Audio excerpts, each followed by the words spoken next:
Accommodating existing behavior and workflows, matching the moment of need for your target users, and enhancing staleness with rich experiences. That and more on this episode of Advertising Influencers. Advertising Influencers. Conversations with today's top-tier marketers from Silicon Valley and beyond. Powered by Instapage, the most powerful landing page solution. Hello. Hope you're doing very well whenever and wherever you are listening. My name is Xander, and welcome to this episode of Advertising Influencers, the podcast powered by Instapage, where we speak weekly with the best and brightest minds in the digital marketing space today. And they tell their stories, their perspectives, and in some cases, their secret sauce to how they break through the noise and grow their businesses. If you were able to, thanks so much for joining me for that last episode with the marketing rockstar, former VP of Growth at HubSpot, and the founder of Reforge, Brian Balfour. And that's just a little bit of what's on his resume. There is a ton of content out there on how to learn marketing and getting going from scratch, but Brian, among many other things, specializes in helping experienced marketing professionals engage in professional development. Excellent advice and insight for anybody looking to improve their skill sets. Today, we're speaking with Olaf Mathé, the CEO and a co-founder of Mixmax, a company that is bringing the power of the web to email. That is in quotes, by the way. And they're doing that by creating richer email experiences with embeddable Slack-style commands to trigger polls, video, calendar invites, and more without even leaving the message. Super, super cool. I actually use it myself, and frankly, it's completely changed the way that I work with email. We have a lot to talk about, specifically around virality, around product market fit, and an interesting use case for Facebook ads. Olaf is a super busy guy, but fortunately his office is right around the corner from Instapage, and he's coming over here to our headquarters in San Francisco. So without further ado, let's go say hello. It's not every day that I try a new SaaS product, a new tool, or for that matter, anything that's new, anything that I don't have a ton of experience with, and it completely changes my workflow, completely changes the way I do things. And that happened when I started using Mixmax, I want to say about a month and a half ago, actually for a lot of outreach for these podcasts that I'm recording right now. And I happen to be sitting down here with Olaf Mathé. He came over here from their office, which I understand is just around the corner. And thank you so much for taking the time to be here, Olaf. Thanks for inviting me. Yeah, really cool to have you here. And I think the best way for us to start is just to hear in your own words. I explained it a little bit in the introduction, but what is Mixmax?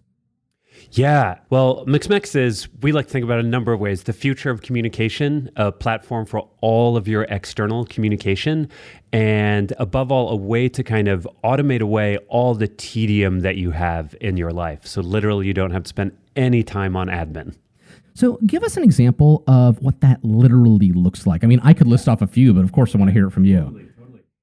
So a really common thing for when you want to do a podcast, right, is you want to figure out a good time to record a podcast and meet people. So typically today in kind of a pre-Mixmax world, the way that worked, right, is you would look at your calendar, switch a tab to your email, jot down a couple of times that might work, hope that those times work for the other person, and you engage in this interminable back and forth as just a sheer waste of time. I think we're all familiar with that. Yep. Dreadful, right? Complete waste of time, because what's valuable is being here with you and talking with you. That's like a meaningful interaction. The kind of admin of setting up that meeting is not. With Mixmax, you can just actually in a keystroke embed times from your calendar. And when a recipient taps on one of those times, the meeting's automatically set up. So there is zero back and forth, and suddenly you get all of that valuable time back. And that's just an example. I mean, there's also, it's all done with a Slack command style type thing. I mean, I sent you a map to give you directions how to get here with the same sort of command. So needless to say, it saved me a bunch of time. It's a really cool product, lots of people using it. And I think the next best thing to hear would be how you got there, what you were doing before that, and maybe what inspired this idea for Mixmax. Yeah, absolutely. Well, so first of all, I think as co-founders, and this goes for everyone in the company, we're absolute communication geeks. And kind of our broader mission at Mixmax, of course, is to make your communications much more expressive and make you much more effective at what you kind of do at work. So the original impetus was just kind of this really long-standing frustration with the communication devices we have, particularly when we're trying to talk to people outside of our team. So it's really cool, like inside of your team here at Instapage, you probably use Slack and Google Docs and task managers, and it's really awesome because everyone's on the same platform and you have access to like, all this awesome stuff. The second you want to talk to someone outside of your team, typically you have to revert to email, which is just this lowest common denominator protocol, which typically is kind of like plain text and drab and boring. But what's wonderful is email doesn't have to be this way. Email can be rich and engaging and interactive. And that's kind of where we started out, because email is kind of the bane of everyone's existence, and it can be fun and effective and just help you do your job better. So that was kind of the real impetus to Mixmax. And where were you before Mixmax? I was at another startup called Inkling, where I also met my co-founders. So we were kind of product design and engineering leads, where we built a product that's kind of what Google Docs is, Google Docs for the publishing industry. Very, very cool. So Mixmax was started, you'll have to remind me exactly when you guys got going. We started the company 2.5 years ago, and the product's been live for 2 years. Awesome. When you first started Mixmax, what were your growth and your marketing philosophies? What did you think you and your team were going to need to do to get the word out about what you were building? Nice. I think we were impossibly naive. And I also think probably our philosophy was, and to some extent still is, crazily build it and they will come, which in interesting sense, we're all incredibly product-focused people. And that's kind of wonderful because to some extent that prophecy or that kind of philosophy has held true for us, which also means there's a lot of low-hanging fruit, which I'd love to touch upon later on. Yeah, for sure. That's a very unique situation. Building it and having them come is not something many companies can say they do successfully. Yeah, and I think that's partly, well, for a couple of reasons. One is obviously we're a communications product. So communications products by their nature have some degree of virality built in, right? Sure.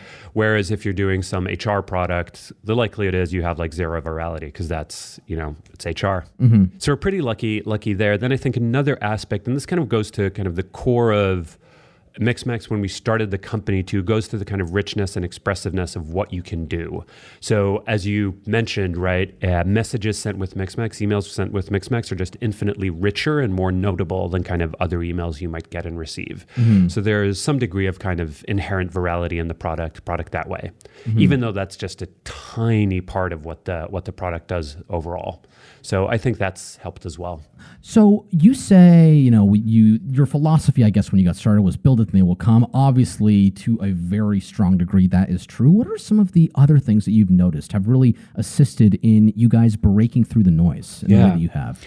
Another interesting aspect for that is, I think, make sure that your product integrates with someone's existing workflow.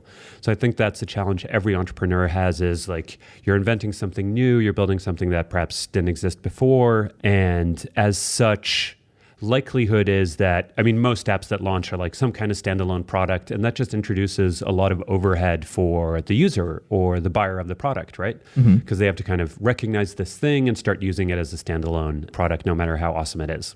So in our case, what we did actually, and this was kind of the very first version or product that we launched, was Mixmax as a Chrome extension, which is still part of the core Mixmax experience in many ways. And of course, you use the Chrome extension as well. And what's beautiful about that is we could integrate with people's existing workflow within Google Apps. And now also actually within a host of other apps, like we integrate with Salesforce through that extension as well. But it just meant that we're building on an existing workflow that people have, so the kind of learning curve or adoption curve is very low. Are you engaged in any sort of digital advertising or any sort of paid media? What other channels do you guys find work for you? So I was about to say we don't do any advertising at all, but we actually just started some Facebook ad experiments. Oh, very cool. But up until literally 2 weeks ago, we had done nothing. And still, we're just kind of, our budgets on Facebook are pure test budgets, just to kind of test the terrain and see what kind of numbers we get from it. So at this stage where you guys are at in the company right now, what's something that you're hoping to learn from Facebook? And also, what inspired you to start running those tests? So I think interestingly, the kind of quote unquote right answer to that question might be, we did a detailed analysis and found that Facebook CPCs are blah, blah, blah. Which is, of course, absolutely not the case. It just so happens that we have someone on the team who's done Facebook ads before. So awesome. Let's kind of use that skill set and try it out. And this person, Jeremy, on our team is kind of not as much a fan of AdWords as a platform. So that's kind of why personal preference. Personal preference, which of course is grounded in like his experience and his data that he's seen in the past. But a couple of reasons we're excited about it. It would be stupid not to try or do paid advertising because there's so many marketing levers that we haven't even experimented with. So that's actually a big focus for us, is to expand our kind of marketing toolkit. The other thing that we're really excited about with regards to Facebook ads, and we think about this kind of holistically, is, and even when it comes to how we think about Mixmax as a product, is as you're talking to people in other organizations, or as it is in this case, right, people who are trialing your product, how do you get them everything they need during their trial to be successful? And so we all know that people spend a ton of time on Facebook, actually, incidentally, especially when they're at work. So that's no secret. Yeah. So it would be silly for us not to offer them the kind of resources they might be looking for while they're also on Facebook, right? It's just a way for us to help them be successful with their trial. That's interesting, because I've talked with a lot of people about Facebook ads, something I think about a lot. I talk about in a lot of the webinars that I do here at Instapage. And actually incorporating that into the onboarding in some sense, or the education of your target personas or whatever, that's an interesting use case, especially with, it seems like, how you're describing it. Yep. We're really excited about this approach, actually. We think about it a little bit less in terms of, hey, we're going to get a cold audience on Mixmax and use ads that way. Because, of course, the cost would be much higher, right? Sure. As well.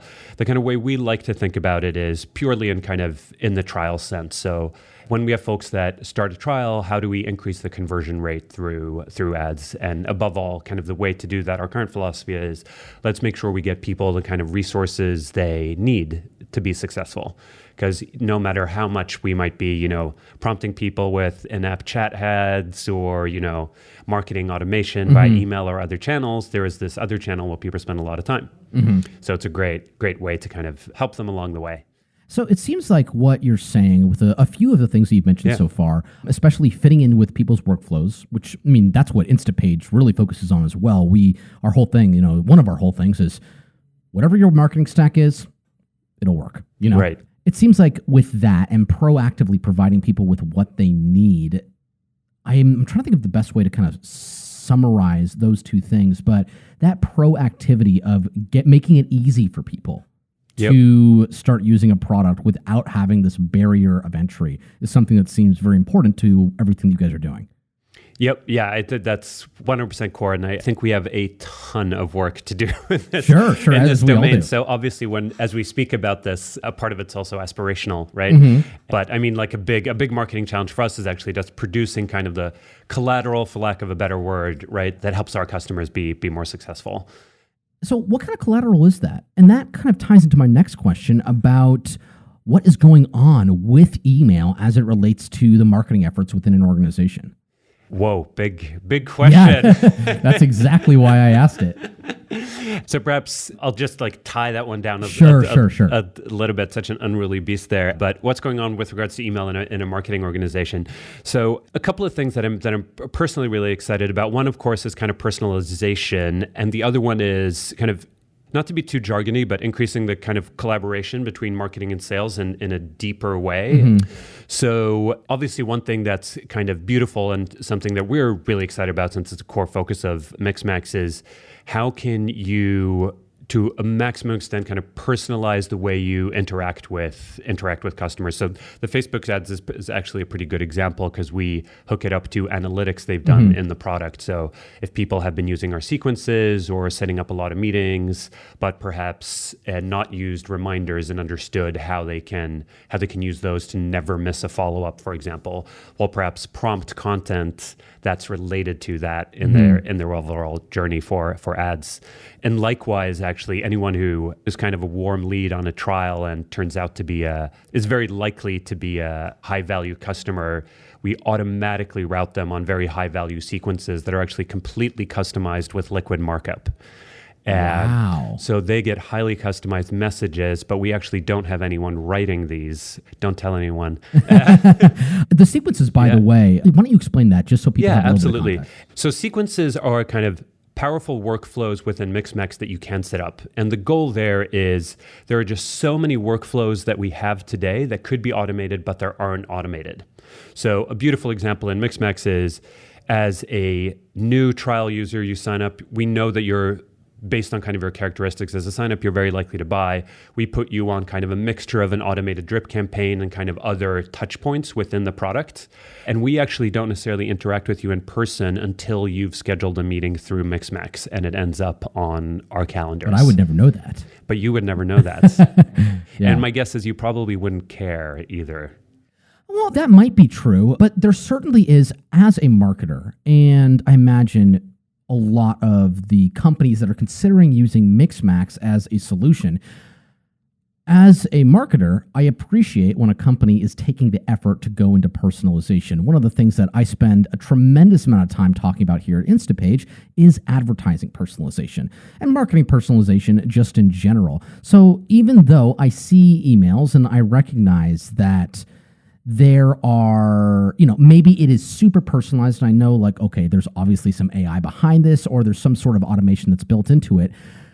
As a marketer, I'm aware that this company has me very segmented and they're going to be treating me appropriately based upon my needs, which is something that maybe only marketers are really going to be thinking about. But I think that as people get more educated about the technology that's out there, that will still be appreciated. Absolutely. And I think the beautiful part of this is if whatever product you signed up for is actually a really good fit for you, you will get the most personalized experience on the planet, which is talking to a live human. Mm-hmm. So it actually helps in a way route you to that, 100% personalized experience, which is the human interaction that we're having now, which is kind of where we all want to end up. Mm-hmm. One major application that I see from Mixmax, and I imagine that you guys are seeing as well, is cold calling, cold outreach.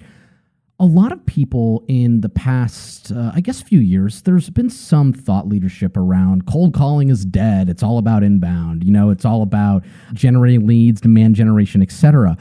I don't think cold calling is dead. I think that, if with the right approach, you can be proactively getting in touch with leads that might not have that brand awareness that you desire, ideally.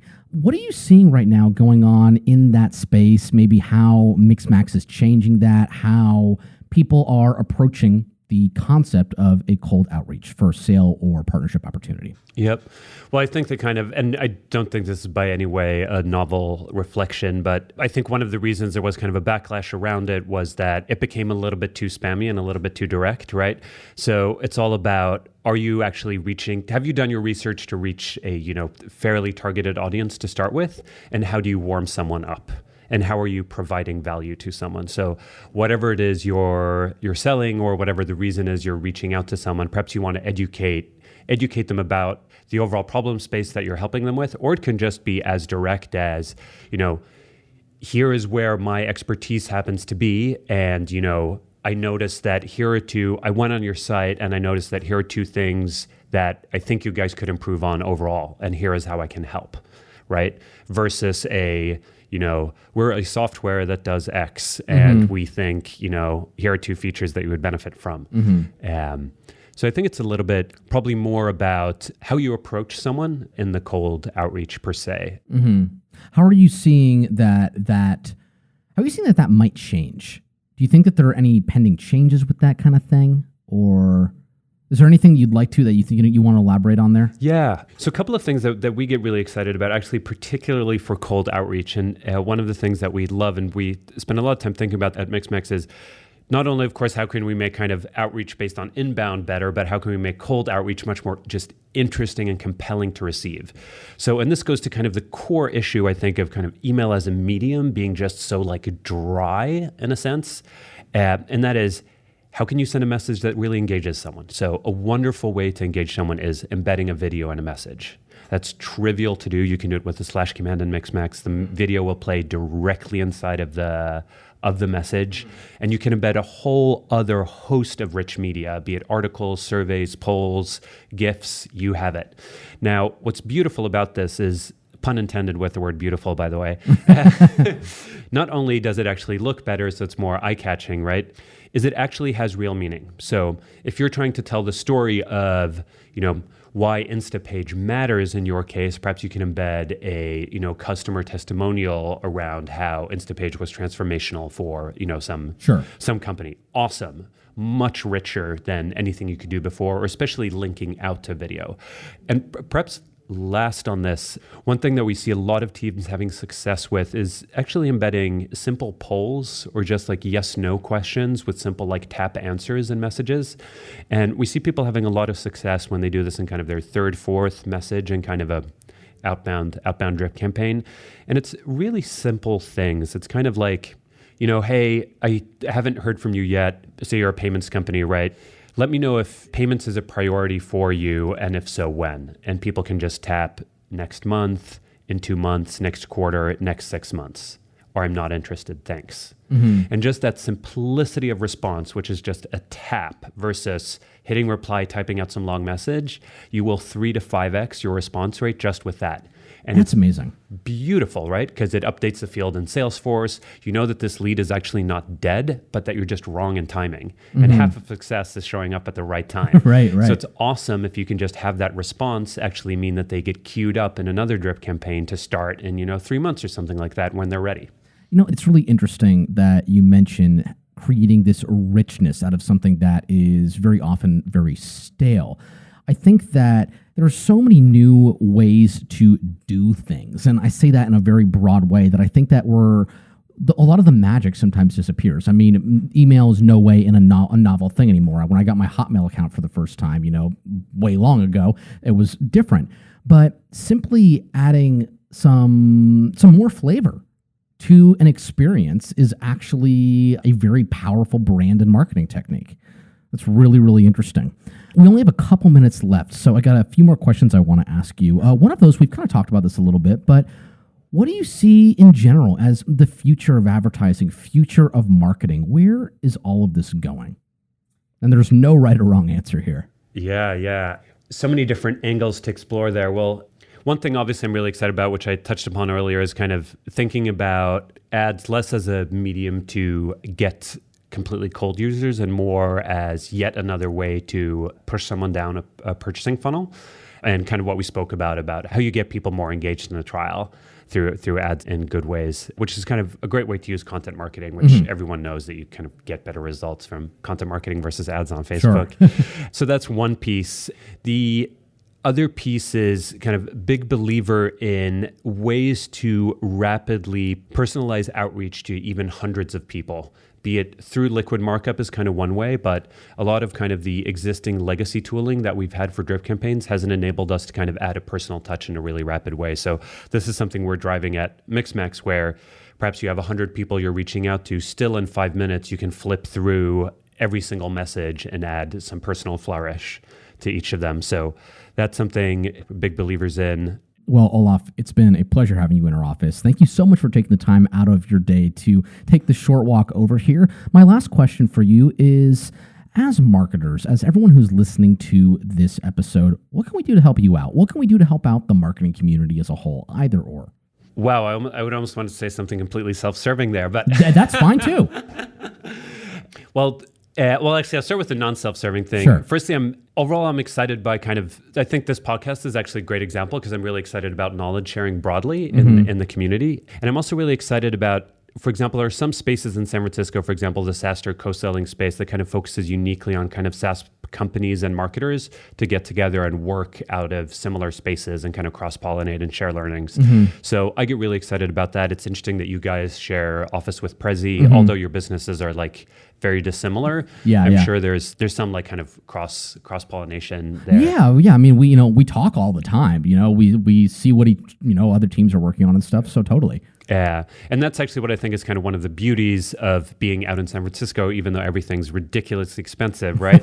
You have just higher likelihood of having really interesting cross-pollination. So the more kind of focused communities that we can create, or spaces for people in marketing or sales, the better. And kind of the self-serving piece, which probably didn't answer your question directly, would be we're incredibly excited by working with more marketers and kind of building out both our marketing and our sales team.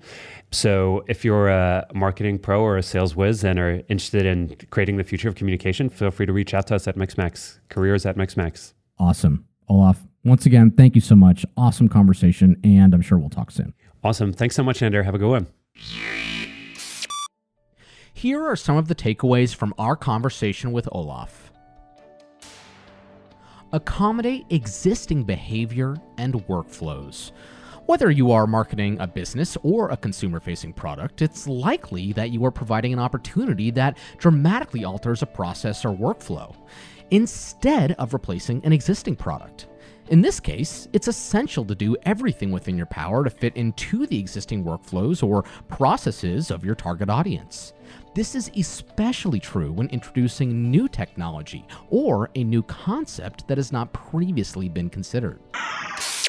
Match the moment of need for your audience. A central component of advertising personalization is providing your audience with the right solution to an immediate problem at the exact moment that they are experiencing that pain point. For example, a product that improves on professional communication is best advertised, or might be best advertised or introduced while that target audience is at work.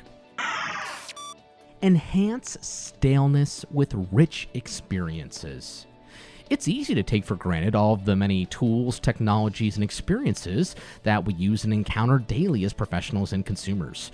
Creating a rich and fun experience beyond quality aesthetics and an intuitive user experience is an excellent way to break through the noise, whether engaged in cold outreach or finding your product market fit. You know, it's not every day that you get to hear the perspective of someone in Olaf's position, the CEO of a company where they built it and the audience and the users came with that built-in virality, etc. Really, really cool stuff. I cannot wait to see what they do with that product in the future. Speaking of rich experiences, as we did in this episode, next episode, we're speaking with another marketing thought leader who is creating better and richer experiences for those of us who spend a lot of time working in our cars, driving around, whether it's meeting with clients, on an outside sales call, or anything else that involves tracking your mileage. Nat Robinson is the VP of Marketing at MileIQ, a company that was acquired by Microsoft in 2015. There is a ton to talk about in that space, including the importance of qualitative thinking in your marketing and bringing the digital space to mileage tracking, something that has been traditionally more analog. Really hope to see you here for that episode. In the meantime, feel free to send me an email if you'd like to. It is ander@instapage.com. That's ANDER @instapage.com. And you're more than welcome to reach out about anything and everything that's on your mind. Happy to continue discussing the themes from this conversation that we had with Olaf, or answer any questions you might have about what we do at Instapage. More than happy to help you however I can. All right, my fellow marketers, I am out for now. My name is Ander, and this is Advertising Influencers. Cheers to your future success, and cheers to better marketing. I will talk to you soon.